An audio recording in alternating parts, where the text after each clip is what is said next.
Oh, we are just weeks away from Election Day, but ballots are already being counted while elections officials are working around a vendor mistake. That mistake forced them to send out hundreds of thousands of new ballots. It's one of the many issues election officials are dealing with right now, and I'm joined by State Election Administrator DeMarinis. Good to see you. Good to see you. Listen, I won't make you recap everything, but I do want you to walk through the timeline of these ballots and where we stand right now following the vendor mistake. Sure. So yeah, when we first were notified about that a couple of weeks ago in mid-May, it was just, we had to make a decision right then and there as to whether or not to issue out replacement ballots. The vendor could not accurately identify who was affected, so we had to send out basically replacement ballots to all potentially affected voters because we didn't want to have them call up and forget about it or anything like that. So we wanted to make the corrections and preserve the integrity of mail-in voting for Marylanders. So potentially it would have been a bigger mess had you tried to sort out who may have gotten something and exactly, and right, because we couldn't, the vendor could not accurately identify it.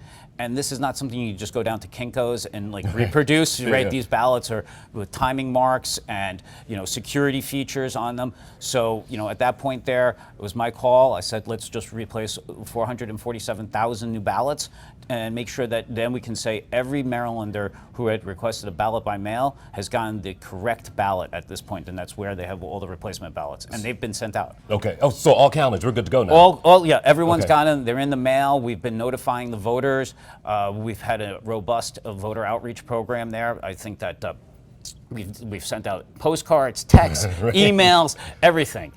So it's been good. So the average voter should not be surprised that in their mailbox they probably got maybe even three things: a specimen vote, then they may have gotten the real deal, which then was the third and final one is the one you should vote on. They shouldn't be surprised that you may see a group of ballots in the mailbox. Well, right, and this one is distinct from the original one because we have replacement ballot inside. Okay. And then when the envelope 2 is like replacement ballot inside, so the local board of elections can also distinguish it as it comes in to help with the canvassing. Yeah, and some folks who may not be following the story, if they ended up sending in the first one, now you have this other. Right. Tell them how you distinguish between the two and which one will end up in the official count. So we want them to vote the replacement ballot because that's the one that we know is accurate.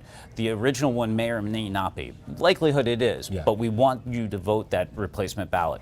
And that's the one where it says replacement ballot inside, and it has the other envelope for the return also says replacement ballot, so make sure you vote that replacement ballot. Okay, and I want a specific case. Ed Hale brought it up. He's a candidate for governor. So someone gets a ballot, but in the meantime, they had changed their party affiliation. So chances are they're going to have a longer course to go through because not only did they have the first ballot, and this is going to get confusing, they'll have another one because they changed parties. Yes, there's a lot going on. Oh yeah, that was a situation that, it does occur.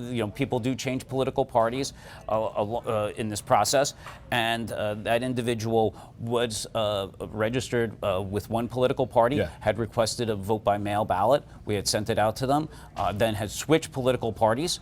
We had sent out the new one to that person, and then that new one was caught up with the printer error, and so therefore we had to send out a replacement ballot as well. There's nothing nefarious or untoward about that. So yes, it was just that individual's got the right ballot at the end of the day, the replacement ballot to him. How the heck did you and your staff make your way through all this? I'm guessing once you realized that there was an issue, I can only imagine the meetings it took to get to where we are today. Yes, and you have to do this very timely because, like I said, this is not something you just go right down to a Kinko's and be like, all right, we're just going to start, making copies of everything here. So, it took a Herculean effort, but we plan for these catastrophes. We don't like to implement our plans, but we do tabletop exercises and plan for almost every contingency. Okay, I'll ask the social media question. Can your vote in Maryland be trusted right now after going through all this and arriving to this point? Yes, it can. There is no doubt. Everything, we have all our safety protocols in place. These are long-standing principles and policies, so everything is there. Additionally, the canvass itself is for public observation, so anybody can come witness it.